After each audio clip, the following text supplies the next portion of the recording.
Pernah nggak sih Anda pusing cari saham yang harganya murah tapi kualitasnya bagus? Tenang, ada satu metode dari seorang investor legendaris yang bisa banget ngebantu. Yuk kita beda bareng-bareng. 29% per tahun selama 13 tahun.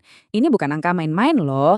Ini adalah rekam jejak Peter Lynch, salah satu investor terhebat sepanjang masa. Jadi kalau dia punya metode andalan, kita wajib banget dengerin kan? Dan kuncinya ada pada sebuah evolusi rasio yang jenius. Oke, ini dia peta jalan kita. Kita akan mulai dari yang paling dasar, yang mungkin Anda udah sering dengar. Terus, kita bakal naikin levelnya pelan-pelan sampai kita punya sebuah alat valuasi yang jauh lebih lengkap dan canggih.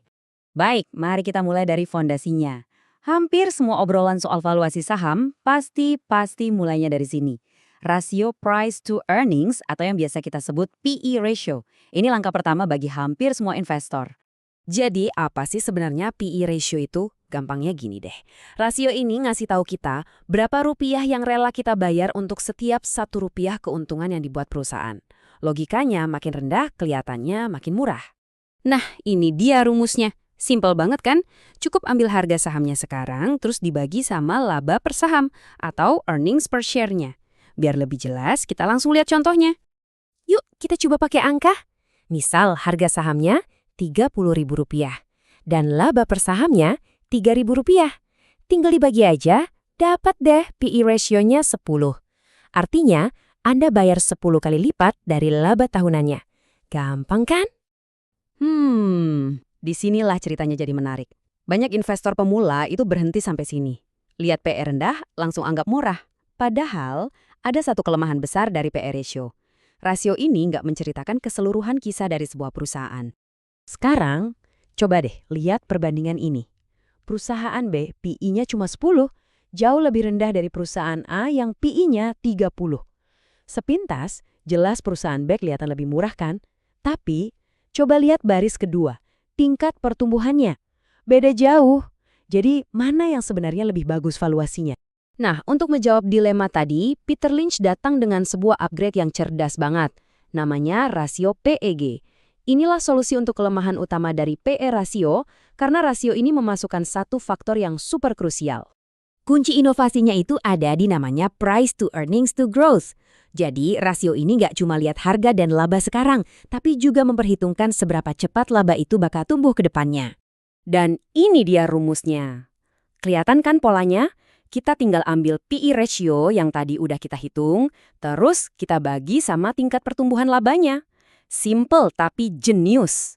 Ini dia aturan main dari Lynch yang gampang banget diingat. Kalau hasil PEG-nya di bawah 1, wah, Anda mungkin baru aja nemuin harta karun. Oke, sekarang kita balik lagi ke teka-teki tadi. Ingat perusahaan B? PE-nya 10, tapi pertumbuhannya cuma 5%. Kalau kita hitung PEG-nya, hasilnya jadi 2,0. Angka ini jauh di atas patokan Lynch. Ini justru bisa jadi tanda kalau sahamnya kemahalan alias overvalued. Terus gimana dengan perusahaan A? PE 30%, pertumbuhan juga 30%. Hasilnya, PEG-nya pas 1,0. Ini artinya harga mahalnya itu sepadan dengan pertumbuhannya yang kencang. Nah, perspektifnya langsung berubah total kan? Tapi ternyata Peter Lynch nggak berhenti sampai di situ. Dia merasa masih ada satu kepingan puzzle lagi yang kurang. Dan inilah makaryanya, sentuhan akhir yang bikin gambaran valuasinya jadi super lengkap. Kenalin, rasio PGY. Kenapa ini yang paling lengkap? Karena dia nggak cuma ngitung harga, laba, dan pertumbuhan, tapi juga dividen. Yap, uang tunai beneran yang masuk ke kantong kita sebagai investor. Coba perhatikan rumusnya baik-baik, kita masih bagi PE ratio, tapi pembaginya sekarang adalah hasil penjumlahan dari tingkat pertumbuhan laba ditambah imbal hasil dividen. Ini dia kuncinya. Biar makin jelas, kita pakai lagi contoh perusahaan A tadi. PE 30, pertumbuhan 30%. Nah sekarang kita masukin angka dividen, misalnya 3%. Hasilnya, PG-nya jadi 0,9. Wow!